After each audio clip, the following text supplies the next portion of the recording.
I still think of this HD version of Wind Waker as a new game, but it came out in 2013, so it's actually almost 10 years old as of the writing of this video. Wow.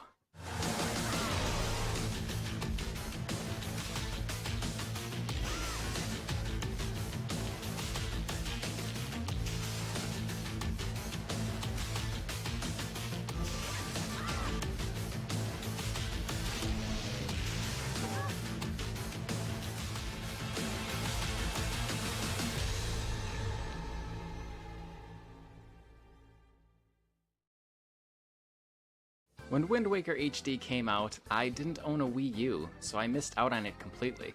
Now, nearly 10 years later, I still don't own a Wii U, but after watching a Wind Waker randomizer video on YouTube, I got the itch to play it again.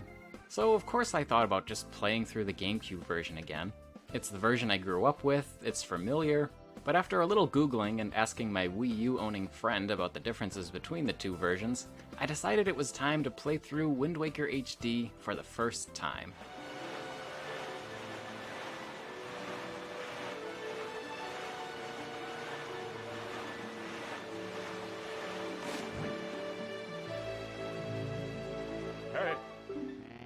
I was always a bit skeptical of the visual changes made in this version. The GameCube original has such a timeless, iconic look, and I think it still holds up.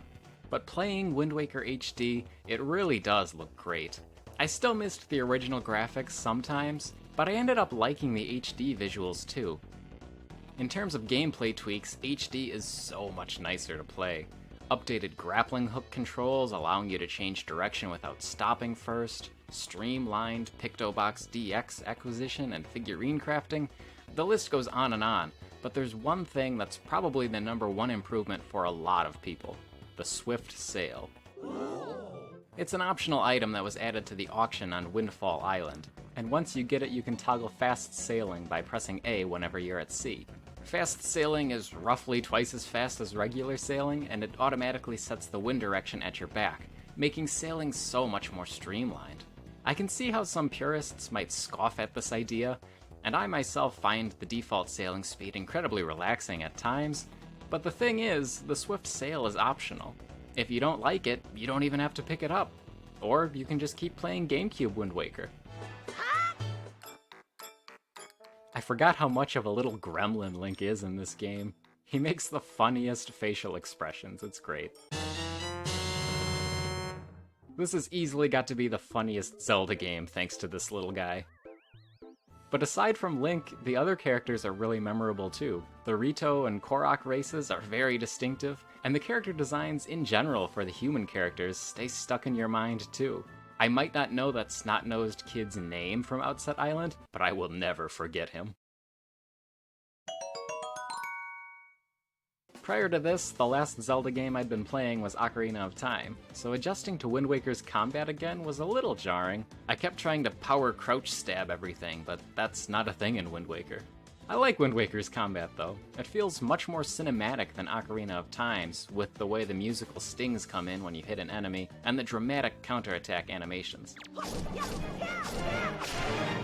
The bosses in Wind Waker are incredible spectacles too. The way they tower over Link is really cool. The dungeons in Wind Waker are pretty good. I don't think they're the best in the series, but they're well designed, and it was fun going through them all again. I definitely remember the first 3 the most clearly. I must have played through those a bunch of times as a kid, and then started a new save file or something. Those first 2 are definitely my favorites. There's just something about them I can't quite put my finger on. I do like how almost all the dungeons in this game require big keys, especially when your path through the dungeon takes you past the boss door before you get the big key, like in Dragon Roost Cavern. I love it when the dungeons are designed to loop you back around like that. It scratches the Metroidvania-loving part of my brain. I didn't plan on doing many side quests in this playthrough, and for the most part I didn't do a lot of side stuff here, but I was surprised at a few of the side objectives I completed simply because it had been so long since I played Wind Waker and did those things, and I wanted to complete them and see if they were more streamlined in the HD version. As a kid, I thought watering all the Korok saplings was a nightmare. I'm pretty sure I did it, like, once, or maybe I never even finished it because I didn't have a guide and couldn't find the last one. I'm not sure, but this time I had seen several of the Koroks as I sailed around the seas, and after a trip to Forest Haven to make some figurines, which is one of my favorite things in the game, by the way, I was like, I'm here, might as well grab some forest water and go for it.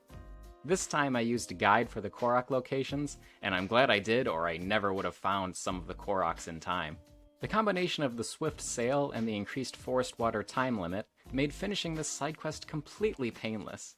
But it is pretty annoying that the only reward you get for finishing this pretty involved, timed side quest that takes you all over the world map is a heart piece. Hooray! Yay! Playing through the Wind Waker for the first time in so long was a wonderful experience packed with nostalgia. The original is one of the games I grew up with, so it holds a special place in my heart. Even after all these years, Wind Waker holds up extremely well, especially the HD version.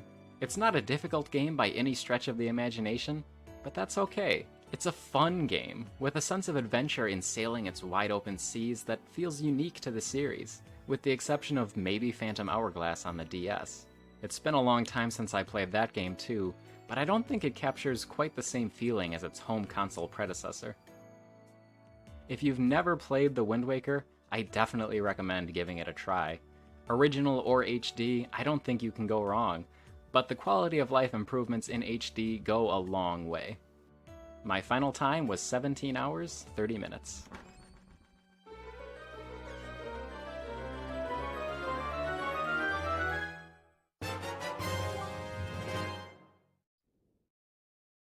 Alright, thanks for watching. This was probably a bit of a shorter video, but what can I really say about Wind Waker that hasn't been said 1,000 times before?